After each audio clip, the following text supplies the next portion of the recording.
Y desde esta Buenos Aires pasada por agua nos vamos a Israel. La primera noticia que impacta el atentado de hoy por la mañana en la estación de ómnibus, en un ómnibus realmente, en Haifa. La información que se tiene a esta altura es un hombre de 70 años muerto, 4 heridos y el alcalde en funciones de Shfaram sobre el terrorista undruso dice: padece una enfermedad mental grave, los culpables son quienes redujeron su tratamiento y lo dejaron vagar libremente. Vamos a ver qué nos dice sobre esto y sobre el panorama de lo que es noticia en Israel, entre otras cosas, bueno, lo que es esta tensión con el Hamas después de la primera fase, cómo continúa y mucho más nos dirá el profesor Natalio Steiner, director de Comunidades Plus. Querido Natalio, ¿cómo estás? Buenas tardes para ti.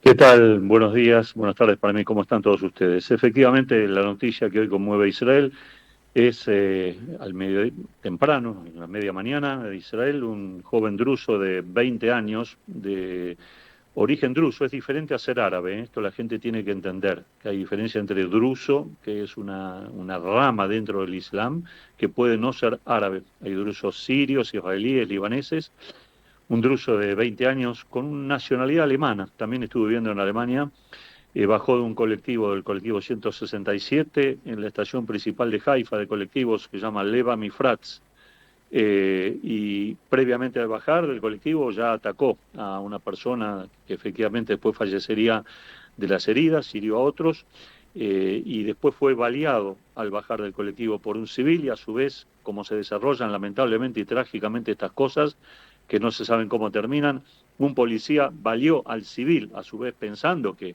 era el civil el que cometía el atentado o que complementaba el atentado o el ataque. La verdad que a este momento no sabemos mucho más, no sabemos si el padre, como efectivamente dijiste, tiene razón y se trata de un joven con facultades mentales alteradas o porque estamos en el mes de Ramadán y aparecen este tipo de acciones que suelen tener una dimensión realmente mayor o específicamente más en este mes. Vamos a esperar con el correr de las horas que se pueda aclarar un poco esta situación, si se trató de un hecho policial o de una locura momentánea, o si efectivamente se trata de un joven druso, raro, en principio es raro, que haya estado inspirado en el Islam extremo para cometer un atentado. Y digo raro porque los drusos, por su religión, tienen el mandato de ser fieles al país en el cual viven. El druso sirio es fiel a Siria, el libanés al Líbano y el israelí a Israel. Pero nunca podemos decir de esta agua no has de beber y siempre hay alguna excepción en el camino. Así que esperemos un poco las próximas horas a ver qué datos tenemos respecto a esto. Donde la situación sigue obviamente aumentando la tensión es la falta de acuerdo entre el Hamas e Israel respecto a lo que el Hamas llama la iniciación de una segunda etapa y lo que Israel y Estados Unidos y gran parte del mundo árabe llama la continuación de la primera etapa. Egipto propuso, ante la falta de acuerdo entre las partes, justamente continuar con la primera etapa tratando de generar la liberación en la próxima semana, de 3 cautivos más 3 cuerpos, 3 cadáveres, para acelerar la devolución y terminar con todo este tema que ha llevado a tantos malos entendidos y tantos problemas en la primera etapa también. Israel ha marcado un endurecimiento bastante importante respecto a la etapa anterior. Hay una restricción humanitaria en lo que tiene que ver con el ingreso de comidas, de bebidas, de insumos médicos a la Franja de Gaza y de combustible. No hay hasta ahora corte de agua y corte de luz. Es una medida que se está estudiando también. Recordemos que esta es una medida que se pidió inclusive a comienzos de la guerra y que Israel no tomó precisamente para evitar las acusaciones de genocidio que igualmente vinieron sobre Israel también. Hay una medida alternativa que se está estudiando y es que para que el bloqueo no recaiga sobre toda la población palestina, civiles palestinos con toda la dificultad que significa identificarlos y terroristas, tratar de que el bloqueo sea en algunas zonas y otras zonas la población sea asistida, teniendo en cuenta que obviamente se puedan evitar así situaciones ríspidas, difíciles, complicadas, que pueden llevar a un empeoramiento de la situación. Igualmente el tema está viéndose, está en estudio, pero lo que sí está claro es que Israel ha aceptado la extensión de la tregua por lo menos hasta la fiesta de Pesaj o finalización del Ramadán, pero esto no significa que se haya abandonado la opción militar. Es decir, Israel contempla que si el Hamas no entrega a los cautivos en los próximos días o no empieza a entregar cautivos en los próximos días, probablemente la semana que viene o esta misma semana tengamos alguna acción militar importante.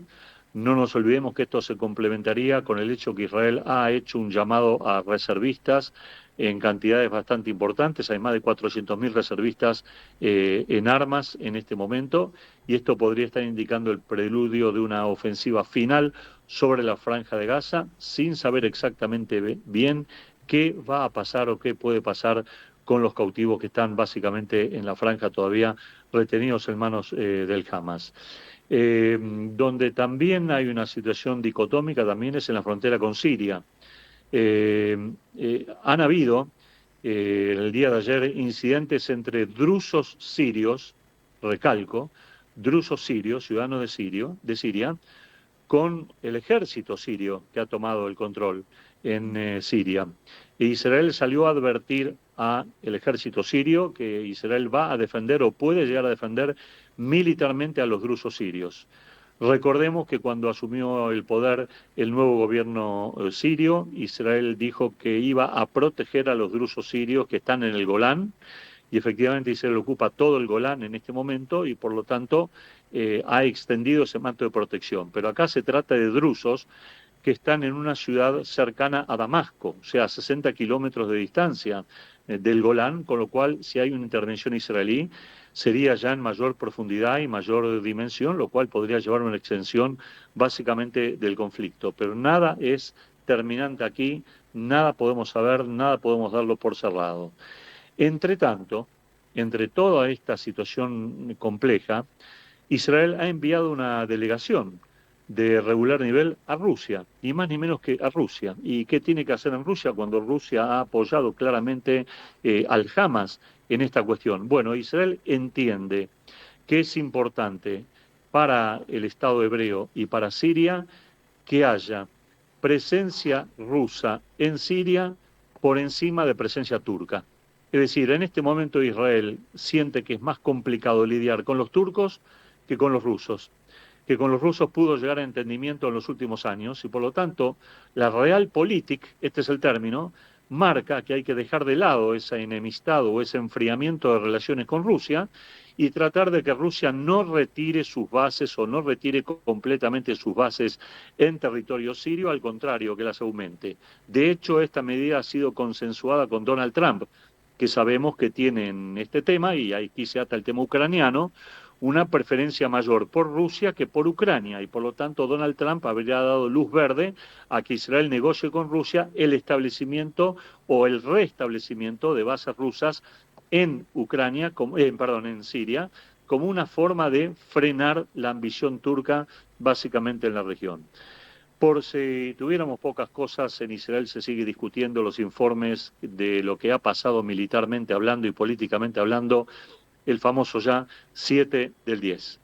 Como ya es de público conocimiento, se han dado a conocer informes del Ejército respecto a las fallas que hubo hasta el 7 del 10. Esos informes contienen detalles estratégicos, detalles militares, operativos, pero no son aceptados de buen grado por la sociedad israelí, que los considera incompletos, independientemente de entender de que se asume errores muy graves en no haber previsto lo que el Hamas hizo por diversos motivos. Se asume que el informe está incompleto. ¿Por qué? Porque no aparecen nombres. No aparecen nombres de generales, de oficiales, de funcionarios de altos mandos, y por lo tanto, aparentemente, después del 6 de febrero, es decir, del 6 de marzo, perdón, del mes en curso, del 6 de mes en curso, que asume un nuevo general en Israel, se va a pedir una revisión completa de los informes y empezar a investigar de vuelta qué es lo que pasó. Tanta es la desconfianza que hay aquí en Israel. Hoy por la tarde el ejército tiene que dar a conocer el informe de qué es lo que sucedió en Kfar Aza, una localidad muy cercana a la Franja de Gaza, y Najalos, también donde falló una base militar y donde estaban las famosas Tatspiniot, las vigías también.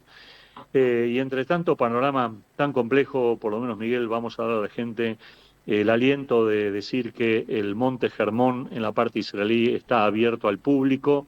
Hay gente que ya va al Monte Hermón a aprovechar la nieve y esquiar y poder gozar de este escaso invierno que nos falta para poder disfrutar de algo que no pudo Israel disfrutar en los últimos meses. Y esto nos da un indicio de que la seguridad se está restaurando poco a poco en la zona norte del país, por el hecho mismo que Israel permita ya el acceso de civiles a la zona del Monte Hermón, Miguel. Natalio, como siempre, completísimo el informe y te propongo justamente que, como lo cerraste hablando del norte, mañana pudieras abordar la situación en el norte cuando, bueno, lo que hace a la vuelta de los residentes que habían sido autoevacuados o evacuados del norte, ya hoy algunos comienzan a regresar, las medidas de seguridad han sido levantadas en términos de volver a una relativa normalidad. A ver si nos cuentas un poquito cómo está el norte y todo lo que hace a esa vida cotidiana. Eso sumado a lo que pueda pasar de aquí a 3 minutos más en Israel, porque la dinámica es esa, seguro mañana va a ser de mucho interés y como siempre agradecerte por este panorama tan completo. Bueno, Miguel, como se dice en hebreo, Bli Neder, sin comprometerme completamente por los tiempos que uno a veces le dan, vamos a tratar de establecer un poquitito mañana qué es lo que está pasando en el norte con la población civil. Natalio, como siempre, el agradecimiento, buenas noticias. El profesor Natalio Steiner, desde Israel.